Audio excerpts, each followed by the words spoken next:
tulialika Mheshimiwa Naibu wa Rais akuje atusaidie kuempower vijana wetu mahasla wa bodaboda. Tukiongozwa na Naibu wa Rais tukachangisha pesa ya bodaboda wote hapa Sotik, tukachangisha milioni 4.1. Tukaweka hiyo pesa hapa Imarisha Sacco. Procedure bodaboda Sacco lazima kuwa ingewekwa kwanza, inaitwa nini? Iwe registered. Hiyo ndio process. Mimi mwenyewe nilichukua, chama alikuwa anaendelesha, wakaenda Nairobi, I paid, nililipa tena training ya hawa na pesa yao iko.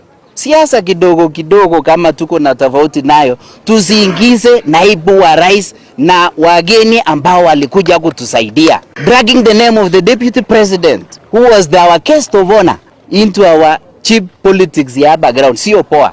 Nataka kuambia wanabodaboda wote kwamba sina shida na wao hata kidogo. Hii safari tumeanza, tutabebana, hakuna shida kabisa mpaka mufanikiwe. Pesa imechangishwa, mwingine anataka igawiwe, anasema hata tukipata shilingi 100 ni yetu. Hiyo siwezi kubali. Wanabodaboda walifanya makosa kidogo, wanatumiwa kisiasa. Sisi hatuna shida.